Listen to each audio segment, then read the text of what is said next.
collectorate कौन माहौल देखा आम तो नामांकन पत्र दाखल को कलेक्टर पाखे आमर माहौल दरकार साधारण जनता पाखे साधारण जनता कौन चिंता कर 24 वर्षर गोटे अपारग सरकार आज पर्यंत साधारण जनतार जो मौलिक आवश्यकता रही पूरण करें तेणु यापर आमर कौन कहबार कौन अच्छे आपण मैंने कह यापर आपण मैंने साधारण जनता पाखे रखु सरकार कौन उपलब्धि रही 24 वर्ष भितर मु तो आपण मान जरिए प्रश्न करने को चाहूँगी जे ए सरकार जो प्रतिनिधि माने आज भोट मागिया को आसुचंती तांको पचारंतु से माने 24 वर्ष भितर कौन करिसेंती एवं जो तांकर मैनिफेस्टो प्रकाश पाई आपण माने समस्ते देखिथिबे मोर प्रश्न होची विगत निर्वाचन जो मैनिफेस्टो से माने प्रकाश करथिले से मैनिफेस्टोर जी से प्रतिश्रुति देइथिले केते मात्रा रे पूरण होईची तार टे हिसाब दियंतु मोदी तो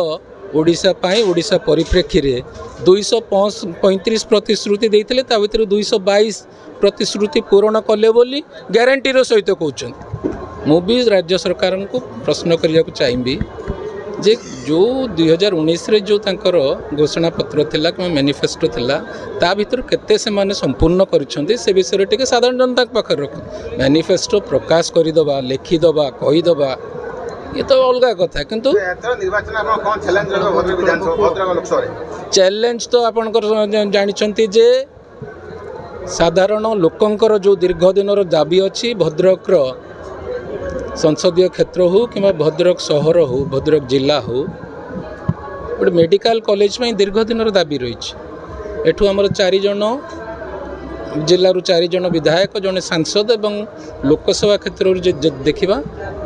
6 जन विधायक जाइए बालेश्वर जिलार मेडिकल कॉलेज हो गला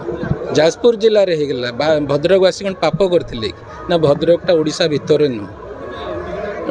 बन्यार स्थायी निराकरण समस्या रही प्रति वर्ष बन्या हेले भंडारी पोखरी धामनगर एवं चांदोली ब्लॉक लोक मैंने केते हैरान होती एक आपण मैंने भी देखी टेक्सटाइल पार्क एपर्यंत हो पार ना जमी अधिग्रहण करी तार भित्तिभूमि विकास करी सरकार एपर्यंत केंद्र सरकार को हस्तांतर कर पारना तेणु ये सब समस्या को लेकिन आम साधारण लोक पाखक जाऊँ मो तरफ कहि आगामी दिन मानक ये सब समस्यार समाधान सहित मोदी जो विकसित भारत संकल्प रही मोदी ग्यारंटी रही साधारण लोक पाखे पहुँचेबा गडकरी जी आसते कोस्टाल हाईवे कथा भी कहते किपरि संपूर्ण करा मोर आज आपण मान सामने मुझे चाहूँगी मु जो मैंने दीर्घ दिन धरी एठारे शासन दायित्व अच्छा कि भद्रक जो मैंने निर्वाचित प्रतिनिधि अच्छा मुझे कहारी विकल्प होगा चाहे ना मुझे एक नूतन संकल्प होगा चाहूँगी भद्रक विकास ओडिशार विकास ओडिया अस्मितार ओडिशार सम्मान देखंतु जिते बेले भी ओडिशार सर्वे होती 86% रु अधिक लोक मोदीजी को सबुठार लोकप्रिय नेता और दक्ष नेता भाव में बाछिंट एवं आज मोदीजी जो विकसित भारत संकल्प रही मोदी ग्यारंटी रही ओडिशा परिप्रेक्षी रे से जो मैनिफेस्टो रखिंट निश्चित भाव में साधारण जनता मोदी को पसंद कर